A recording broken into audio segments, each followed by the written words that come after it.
लेकिन अगर BBC Britain के बजाय फ्रांस का सरकारी न्यूज चैनल होता तो आज वो फ्रांस सरकार की नई पेंशन स्कीम की तारीफों के पुल बांध रहा होता और उसका विरोध करने वालों का विरोध कर रहा होता, जैसा कि उसने अपने एंकर के साथ किया। लेकिन फ्रांस के लोगों को शुक्र मनाना चाहिए कि बीबीसी उनके देश में नहीं है, वरना वहां मैक्रो सरकार की नई पेंशन नीति के खिलाफ सड़कों पर जो लोग प्रदर्शन कर रहे हैं उसमें हिस्सा लेने वाले लोगों को बीबीसी देशद्रोही बता सकता था और मैक्रो सरकार के नए पेंशन सुधार बिल को मील का पत्थर बताकर उसका प्रचार भी कर सकता था, जिसे सीनेट से मंजूरी मिल गई है। मैक्रो सरकार इस नई पेंशन नीति को अपनी उपलब्धि बताने में जुटी है, लेकिन देश भर में इसका विरोध हो रहा है। रविवार को लोगों ने विरोध का नया तरीका अपनाया और राजधानी पेरिस की सड़कों पर ढेर सारा कूड़ा फेंक दिया, जिससे पेरिस की सड़कों पर जगह जगह कूड़े के अंबार लग गए। एफिल टावर के पास भी लोगों ने कचरा फेंका। तस्वीरें आपकी टीवी स्क्रीन पर है, आप देख सकते हैं कि सड़कों पर आपको कचरा ही कचरा नजर आएगा। दरअसल फ्रांस की मैक्रो सरकार पेंशन सुधारों के तहत रिटायरमेंट की उम्र 62 वर्ष से बढ़ाकर 64 वर्ष करने की तैयारी कर रही है, जिसे बहुत से लोग युवाओं के लिए अनुचित मान रहे हैं।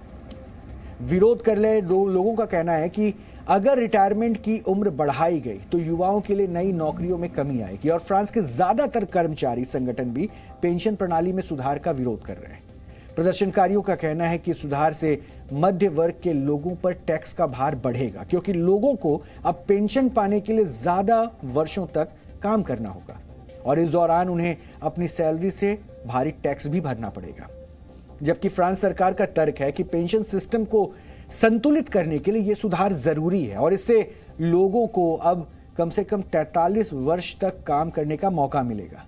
मैक्रो सरकार के मुताबिक फ्रांस के लोग अब ज्यादा जीते हैं, जिसके चलते उन्हें अब ज्यादा काम करना चाहिए और इस कदम से वर्ष 2030 तक पेंशन सिस्टम संतुलित हो जाएगा और ज्यादा काम करने से लोगों को ज्यादा पेंशन भी मिलेगा। साथ ही ज्यादा काम करने से लोग ज्यादा टैक्स भरेंगे और इसका सकारात्मक असर देश की जीडीपी पर पड़ेगा। फ्रांस में पेंशन का नया सिस्टम वर्ष 2027 से लागू करने की योजना है, लेकिन देश में हो रहे विरोध प्रदर्शन को देखते हुए यह आसान नहीं लग रहा है। हालांकि सरकार ने पुलिस और दमकल कर्मियों जैसे कुछ खास पेशों को इससे छूट दी है। अब अगर फ्रांस के लोग इस पेंशन नीति का विरोध कर रहे हैं तो ये उनकी अभिव्यक्ति की आजादी है, जिसका वो इस्तेमाल कर रहे हैं।